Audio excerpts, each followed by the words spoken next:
Je ne sais pas si vous vous posez la question, mais en tout cas, moi, c'est une question que je me pose vraiment en voyant ce qui se passe sur les réseaux sociaux, c'est de savoir, est-ce que les réseaux sociaux et la démocratie sont compatibles? Ou est-ce que la démocratie peut survivre aux réseaux sociaux? Et pour répondre à cette question, complexe a priori, je reçois Nicolas Van der Beest, qui est le directeur des opérations chez Sapper Vedere. Vous allez voir que c'est une conversation qui est très courte, donc peut-être un peu frustrante, mais moi je la trouve passionnante. Si vous en demandez plus, je pense que je vais le faire de toute façon, un deuxième épisode avec Nicolas. Je pense qu'il y a énormément de choses à creuser de ce côté-là. C'est vraiment, vraiment passionnant. Bref, je vous laisse avec cette conversation. Allez, Vlan, c'est parti. Donc, bonjour Nicolas. Bonjour. On va parler d'un sujet qui est complexe et en même temps passionnant, qui est la démocratie et les réseaux sociaux. Est-ce que c'est compatible? Toi, tu es directeur des opérations chez Sapper Vedere et tu as beaucoup fait parler de toi, en particulier cet été, sur l'affaire Benalla. Est-ce que tu peux en parler un tout petit peu? Alors, sur l'affaire Benalla, en fait, il y avait une étude qui était sortie sur la désinformation. Il faut savoir, c'est un travail que je fais depuis des années. Je fais ça sur les Macron Leaks en temps réel. Je fais sur la rumeur des Bahamas. Mais là, c'était dans un contexte d'élection. Donc, j'étais un peu un chevalier blanc. Ouais. Alors qu'en fait, pendant l'été, j'ai fait exactement la même chose que je fais d'habitude. Sauf que là, j'étais un chevalier noir au service de l'État. Et qu'il y a eu une désinformation sur la désinformation, puisqu'on a dit qu'un fichier qui avait circulé était du fichage politique avec plus de 50 000 individus. Or, c'est juste les pseudos et leur nombre de tweets. Ce qui est accessible à peu près sur toutes les plateformes disponibles et très facilement et gratuitement. Et pour revenir, ce que tu as essayé de faire, c'était de savoir quelle était la provenance de ces tweets, c'est ça? En fait, je le prenais comme cas parce que je pense qu'il y a un vrai enjeu actuel, justement pour la démocratie, de pouvoir identifier les comptes qui sont susceptibles des acteurs de désinformation ou d'ingérence étrangère. Et c'était dans le prolongement justement de toutes les études que j'avais fait pendant la présidentielle française, mais aussi sur la présidentielle italienne, où je testais en fait certains indicateurs qui étaient assez prépondérants. Et donc je voulais tester à ce moment-là un sample, c'est-à-dire un échantillon autour d'un cas, et de retester la méthode, et aussi de partager du coup avec les gens les données, ce qui était problématique justement, et aussi les choses pour qu'en fait on revienne après sur d'autres opérations et que par un mécanisme d'espèce de triangulation, on puisse pouvoir identifier ce phénomène. Et ce que tu avais trouvé, c'est que finalement, la majorité des tweets étaient diffusés par un très petit nombre de personnes, c'est ça, hein? C'est-à-dire qu'il y avait 1% des auteurs qui avaient publié 48% du contenu. Et justement, c'est en partageant ce fichier-là avec le nombre de tweets par individu que j'ai eu un petit couac, comme on dit. Un petit accrochage. Ouais. On va revenir à la base. Si on parle de démocratie et réseaux sociaux, la première question qu'il faut se poser, je crois, et on en discutait un petit peu avant, c'est est-ce que les réseaux sociaux, c'est le peuple? Pour toi, est-ce que c'est une représentation Twitter, Facebook qui est utilisé par la majorité des Français aujourd'hui? Est-ce qu'on peut considérer que les réseaux sociaux, c'est le peuple? Non, pas du tout. Pourquoi? Parce que le peuple, qu'est-ce que c'est? On parle davantage en fait en démocratie de citoyens. Citoyen, depuis la Rome antique, c'est un concept qui a été très problématique, très discuté. Qu'est-ce qu'un citoyen? Qui peut être citoyen? Et ce genre de choses. Et finalement, la démocratie, quand on l'observe dans sa forme 1.0 en quelque sorte, elle est fermée. C'est un système fermé en fait. Vous ne pouvez pas voter si vous n'êtes pas du pays dans lequel vous votez. Vous ne pouvez pas voter si vous n'avez pas un certain nombre d'années. Si vous n'avez pas 18 ans, vous ne pouvez pas voter. Et donc, c'est quelque chose qui doit s'acquérir. Or, en fait, sur les réseaux sociaux, vous pouvez parler très bien de l'affaire Benalla qui concerne la France tout en étant en Italie, aux États-Unis, en Russie, en Chine, etc. Donc, il n'est pas du tout fermé. Et donc, il peut y avoir tous des acteurs qui viennent s'immiscer à l'intérieur. De la même manière, plutôt que démocratie, les réseaux sociaux sont davantage un marché de l'information. C'est l'information qui est complètement dérégulée. Ou si on devait faire une métaphore un peu, et Gérald Bronner, qui est un sociologue, le fait très très bien, il dit qu'en fait ce marché est complètement décorrélé. Pourquoi? Parce qu'en fait c'est un marché de production et que cette production est davantage assurée par les gens qui sont les plus radicaux. Plus vous êtes radicaux, plus vous avez tendance en fait à publier. Pourquoi? Parce que c'est eux qui ont compris le pouvoir qui s'offrait à nous. Le pouvoir des réseaux sociaux, c'est chacun peut publier n'importe quoi. Sauf qu'en fait, ce pouvoir, tout le monde ne l'a pas pris de la même manière. Quand vous allez voter en démocratie, vous avez chacun le même pouvoir. Un homme, une voix, on dit en démocratie. Or, sur les réseaux sociaux, vous pouvez voter 200 000 fois, puisque vous pouvez publier et être vu par les autres. Mais aussi, c'est les personnes radicales qui ont pris le plus la chose. Pourquoi ? Parce qu'elles estimaient qu'elles n'étaient pas représentées dans les médias traditionnels. Donc ils publient davantage, ils sont radicalisés, et aussi quand vous votez, vous pouvez voter blanc, même si ça n'est pas toujours comptabilisé, ce genre de choses, mais vous pouvez dire je n'ai pas d'avis. Or sur les réseaux sociaux, si vous n'avez pas d'avis, vous ne publiez pas. Si vous êtes pour ou contre la burqa, vous allez dire si vous êtes pour, vous allez dire contre, mais vous allez jamais dire je ne sais pas de quoi je dis. Ce qui étonne toujours quand on a les sondages, par exemple du Parisien ou d'autres médias, vous avez ces fameux sondages de comptoir et vous avez toujours des gens qui prennent le temps à écrire je n'ai pas d'avis. Et on se dit toujours mais quels sont ces clantres qui mettent sans avis. En fait, c'est une majorité ces gens-là. Seulement en fait sur les réseaux sociaux, ils ne sont pas comptabilisés. En fait, il y a une majorité silencieuse. Il y a une majorité qui est silencieuse, qui observe, et on dit souvent, dans le truc du marketing, c'est 1% de producteurs, 10% de personnes qui relayent, et 80, voire 90% qui sont des simples observateurs. C'est exactement la même chose. Et donc, ça donne l'illusion que ce marché-là, cette production, elle est davantage radicalisée. Et comme il y a ce qu'on appelle l'effet wagon, en fait, c'est quelque chose qui a été théorisé en sciences sociales et qui dit qu'en fait, les personnes dans une situation d'ignorance où ils ne savent pas ont tendance en fait à suivre la majorité. Et quand vous avez finalement une projection de la majorité, cette projection de la majorité, elle est radicalisée et donc elle est complètement décorrélée. Et donc elle ne peut que produire une société davantage radicalisée. De la même manière, vous allez pouvoir trouver vos niches. Pourquoi est-ce que c'est extrêmement radicalisé ? Parce que les plateformes aussi, par leurs algorithmes, l'architecture, la structure de la plateforme, ont encouragé ça. Un bon contenu, c'est un contenu qui engage. Le community manager sait qu'il a davantage de résultats s'il poste un chat que s'il poste quelque chose d'hyper rationnel sur son domaine. Forcément, à un moment, vous avez des gens qui réingèrent ces choses incessamment et qui, du coup, produisent des choses plus radicales, qui suscitent plus d'émotions que la rationalité. Et donc, c'est un marché aussi de la radicalité à ce niveau-là.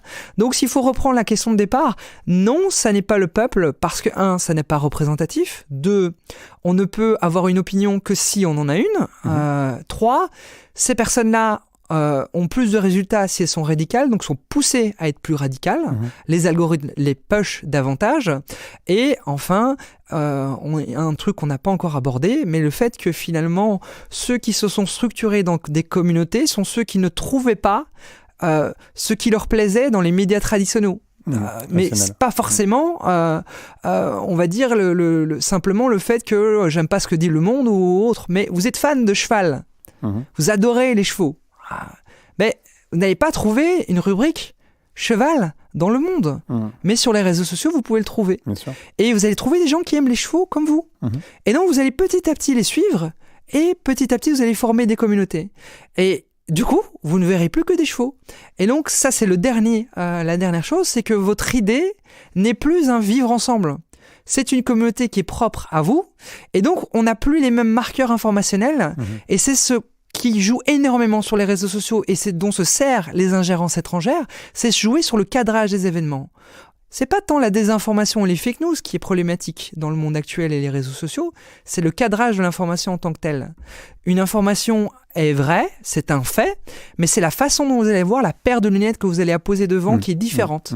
Et quand vous avez toujours les mêmes paires de lunettes, sur tous les événements, vous allez trouver, en fait, encore et encore, des corrélations entre tous ces faits-là qui n'ont une explication que votre paire de lunettes. Et donc, on ne parle plus de faits, on ne parle plus que de paire de lunettes, et donc vous perdez des gens.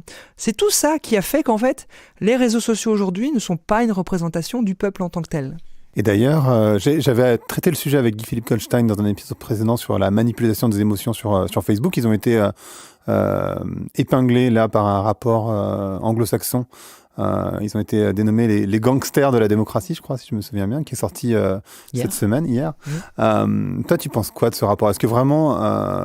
parce qu'il y a les ingérences, tout ce que tu as expliqué qui est évidemment passionnant, mais il y a aussi la manière d'utiliser les algorithmes de Facebook pour justement balancer les personnes qui sont peut-être pas très stables, ce qu'expliquait Guy Philippe, dans la peur, et donc les radicaliser à leur tour. C'est pas vraiment les émotions qui sont problématiques dans Facebook, en tout cas dans la façon dont la désinformation circule. C'est le fait que j'ai là, j'ai accès à toutes des données qui sont justement des émotions. Parce que la politique, c'est une émotion. Vous allez plus vers un homme politique qu'un autre parce qu'il vous suscite certaines émotions. Votre confession religieuse ou votre confession philosophique ou même sexuelle, c'est de l'émotion. Toutes ces données-là, qu'on appelle psychodémographiques, sont disponibles via les pubs. Et est-ce que c'est normal qu'aujourd'hui, je peux faire une publicité à des gens qui sont supporters de Marine Le Pen ? Je pense pas que ça soit normal. De la même façon, je pense pas que ça soit normal de pouvoir viser des gens parce qu'ils appartiennent à la communauté LGBT. Et alors là, une fois que vous avez ça en jeu, vous pouvez jouer effectivement parce que vous allez, comme ce que les Russes ont fait aux États-Unis, vous allez cibler en fait des gens qui sont de la communauté LGBT pour qu'ils se mobilisent contre une église parce qu'elle est contre les LGBT. Et après, une fois que les gens LGBT sont mobilisés contre l'église, vous allez mobiliser les gens qui sont très très religieux pour dire regardez ces communautés LGBT qui se mobilisent contre les églises. Et là, vous créez de la tension. Et donc, c'est pas vraiment cette émotionnalité qui est problématique dans les algorithmes, parce qu'en soi, l'algorithme de Facebook, c'est assez simple et c'est de l'engagement et ce genre de choses. C'est le fait que je peux avoir accès à des gens sous base de critères démographiques qui sont quand même très tendancieux, qui sont de l'ordre de l'opinion et qui sont accessibles à n'importe qui. Et alors du coup, t'en as un petit peu parlé aussi, mais le deuxième problème finalement, c'est l'utilisation que font les médias, parce qu'en fait les médias prennent cette loupe, ils prennent cette lunette des réseaux sociaux pour traiter l'information. Alors déjà, il y a une accélération du temps évidemment, c'est-à-dire que on sait tous que la politique, enfin on sait tous plus ou moins, mais que la politique c'est du temps long, tandis que les réseaux sociaux c'est du temps, c'est même plus du temps court, c'est du temps immédiat, et ce qui pose évidemment un problème, voilà. Mais il y a aussi la lecture qu'on peut avoir des faits quand on les regarde à travers la loupe de Twitter, par exemple, non ? Oui, moi, avant même les Macron Leaks, etc., je me suis surtout fait connaître justement par le fait que j'avais démontré comment est-ce que en fait, l'extrême droite arrivait, par le biais des réseaux sociaux, à faire en sorte qu'un fait soit davantage publié dans les médias. Parce que les réseaux sociaux sont en feu, parce que si, parce que ça. Et en fait... c'est quelque chose que je n'ai pas encore écrit, mais que j'ai plus ou moins théorisé, c'est que je pense qu'il y a un essor non pas de l'information, mais de la méta-information. Ça n'est plus par l'information qu'un journaliste entre dans un fait, c'est par la méta-information. Je m'explique. Vous avez une personne qui se fait agresser par un musulman dans une commune, voilà, un petit endroit. Vous êtes un journaliste, vous recevez l'information sous forme de dépêche. C'est une rubrique des chiens écrasés, vous allez peut-être pas le publier, ou alors vraiment une brève, 5 lignes, ça fera en sorte que Tati Daniel soit très contente quand il lira son journal. De toute façon, il n'y a plus qu'eux qui lisent les journaux papier. Et maintenant, je reprends la même chose, les faits. Donc, quelqu'un qui se fait attaquer par les musulmans, mais c'est Trending Topic France. Comme c'est Trending Topic France, il y a 2 politiques qui ont commenté l'affaire, et puis tout d'un coup, en fait, j'arrive à un traitement presque national de quelque chose qui est de chien écrasé. Ça n'est pas l'information en tant que telle qui fait en sorte qu'elle monte dans la ligne éditoriale, c'est la méta-information qui fait en sorte que ça éclot. Et à mon sens, c'est ça le bouleversement qui est davantage présent parce qu'en fait, ça a toujours existé. À partir du moment où un politique récupère un fait divers, il fait une déclaration, et puis il y a l'opposition qui commence à réagir, et autres. Ça a toujours existé. Le grand changement, c'est qu'aujourd'hui, c'est la masse agissante qui peut agir sur ces choses-là, et on revient à ce qu'on évoquait en tout début de ce podcast, c'est que ça ne représente pas le peuple, qu'on a fait parfois passer des faits d'actualité en quelque chose de national sous base de 2008, je vous rappelle juste le Burkini pendant un été, et toutes ces choses-là qui font en sorte que c'est bouleversé au point de vue de l'information. L'autre point, c'est que le mécanisme par lequel, avant, les journalistes allaient rechercher l'opinion, pouvaient la traiter, c'était le micro-trottoir. Il n'y a rien de plus con qu'un micro-trottoir. Vous allez à un micro-trottoir, vous allez plus ou moins dans la rue, vous essayez d'aller là à l'endroit où tout le monde passe, à la fois le riche, le pauvre, etc. Et vous allez le mettre. Maintenant, le micro-trottoir, c'est Twitter. Mais Twitter, c'est pas la même chose. C'est pas Tati Daniel, de nouveau la même, qui est sur Twitter et qui va commenter. Elle ne sera jamais dans l'opinion. De la même façon, on revient au début, c'est jamais quelqu'un qui n'a pas d'avis qui sera demandé. Et donc, on a des journalistes qui captent c'est micro-trottoirs sous base de Twitter. Or, c'est davantage radicalisé, c'est davantage les opinions qui sont mises, c'est ce qui aura le plus de retweets qui sera repris parce que du coup, on a l'impression que c'est ce qui mobilise les gens, alors qu'en fait, on mobilise juste ceux qui sont les plus mobilisés et ceux qui sont les plus structurés. Et donc, on est complètement en dehors. De la même manière, aujourd'hui, autour du débat des Gilets jaunes, on s'interroge sur l'état de la France en allant demander à des gens qui sont dans des manifs de Gilets jaunes. Bah non! Si vous voulez aller voir l'état de la France, allez un peu dans les villages, allez demander là-bas comment est-ce qu'ils vivent leur quotidien, mais pas dans un endroit où vous êtes certain que vous allez d'office avoir un certain type de personnes et de mouvements politiques qui va s'exprimer. Donc c'est cette modification en tant que telle qui n'est pas... c'est pas nouveau. En fait, tout ça, tous les chercheurs en information et communication ou autres peuvent vous raconter l'histoire de tout ça. Et pour eux, il n'y a rien qui change. C'est juste qu'aujourd'hui, on est un peu... Si on devait comparer ça à un système qui est totalement sans cesse en rétroaction positive, on arrive juste au bout de la chose et on est à une coïncidence parfaite de tout, avec de l'ingérence étrangère, avec des manifestations qu'on n'avait jamais vues qui étaient nées par les réseaux sociaux, avec une méconfiance des institutions, des médias et autres. Et tout ça ensemble fait en sorte qu'il y a un trop-plein, la goutte d'eau qui fait déborder le vase. Et en même temps, quand Macron, par exemple, fait ce débat national, il fait exactement la démarche que tu expliques, et en même temps, elle est extrêmement critiquée par ces partis extrémistes auxquels tu fais référence, parce que justement, ils sortent de leur cadre. C'est un peu ça l'idée, non ? Mais si c'est une tentative de reprendre la main, c'est clair et net. C'est-à-dire, en gros, déjà, vous allez essayer de déstructurer l'opposition, vous allez faire paraître plus radicale, puis vous allez avoir une preuve physique que vous entendez les gens. Seulement, à ces grands débats, il faut que vous vous déplaciez, que vous ayez envie, que vous vous mettiez, et donc on est de nouveau de la même façon, plus du tout dans le modèle traditionnel des mêmes gens. C'est un peu le pendant exact opposé. Exactement. Où ce sera très très consensuel finalement. On va rester dans les clous, on peut plus ou moins récupérer, on va englober la chose, on va plus ou moins faire éclore les tendances et puis on ira. C'est un peu ce qu'on dit souvent, ce qu'on disait souvent, c'est que les datas ne mentent pas, mais on peut quand même leur faire dire ce qu'on veut. Donc c'est un peu exactement la même chose autour du grand débat. C'est pas négatif, c'est juste qu'il faut, si on analyse un pan, il faut analyser l'autre pan de la même manière. Et exactement. Je pense que c'est exactement les mêmes constructions. Et le troisième élément qui me semble important, donc on a dit 1, les réseaux sociaux, c'est pas le peuple. De 2, le problème, c'est la manière dont les médias le gèrent. Mais de 3, ça revient dans la démocratie, parce que comment les politiques, eux, gèrent cette gestion de l'information, parce que les politiques, eux, c'est la démocratie. En tout cas, c'est les personnes qu'on a élues pour représenter la démocratie. Comment ils gèrent ça, eux ? Comme des branquignoles, tout simplement. C'est-à-dire qu'ils n'y connaissent rien. Enfin, il suffit de regarder simplement aujourd'hui les politiques sur Twitter. Soit il y a ceux qui se battent pour avoir la meilleure déclaration, le meilleur retweet, le meilleur machin. Soit ceux qui disent les réseaux sociaux, c'est tous des trolls, allez vous faire foutre. D'ailleurs, on va faire une loi pour enlever l'anonymat. Puis, il y a d'autres. Le fait est qu'en fait, c'est comme sur le digital ou autre, les politiques actuelles n'en touchent pas une. Et ça, c'est un gros problème. Pourquoi ? Parce que c'était pas leur priorité.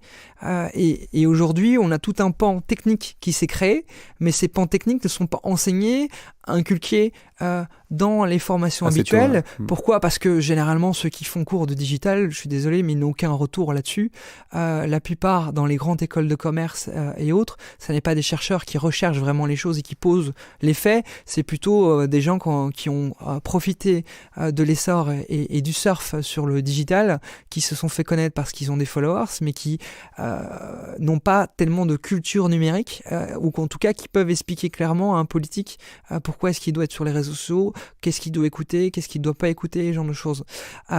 Donc on a un déséquilibre complet entre d'un côté des gens qui sont complètement ignorants en la matière, d'autres qui sont très très au fait, mais qui sont complètement enveloppés dans un bullshit total autour de ce qui se dit sur les réseaux sociaux, qui reçoivent leur petit rapport mensuel sur ce qui se dit sur eux, mais n'ont aucune distance critique par rapport à ce que c'est, d'où ce que ça vient, qui s'expriment et qui ne vont pas finalement au-delà du bruit.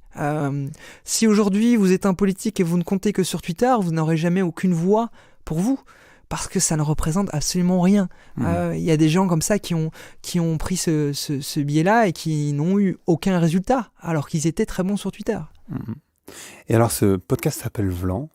Donc, j'aimerais savoir à quoi tu veux claquer la porte aujourd'hui, justement. Je plaque la porte de rien du tout. Moi, je pense qu'il faut plaquer la porte de rien du tout. Même moi, avec la crise que j'ai eue cet été, je claque pas complètement la porte. je le prends de manière beaucoup plus distanciée. C'est clair que je ne fais plus beaucoup de choses dans ce domaine-là, mais je garde quand même toujours un intérêt parce que je pense que foncièrement, sur ce domaine-là, c'est passionnant. On en apprend tout le temps, à n'importe quel moment. On est dans la construction de quelque chose. On ne sait pas vers où on va. Donc tout ce que j'ai envie de dire, c'est ne surtout pas claquer la porte de n'importe quoi. D'accord. Mais c'est bien que tu viennes en parler en même temps. Donc c'est chouette. Merci beaucoup Nicolas. Pas de souci. Merci d'avoir écouté Vlan. Si vous avez aimé l'émission, vous pouvez le dire avec des étoiles, 5 de préférence sur iTunes, et le partager avec vos amis ou vos collègues. Je suis Grégory Pouy, vous pouvez me retrouver sur Twitter et LinkedIn sous le pseudo Greg from Paris. N'hésitez pas à me remonter vos remarques, vos questions, mais aussi les invités que vous aimeriez entendre.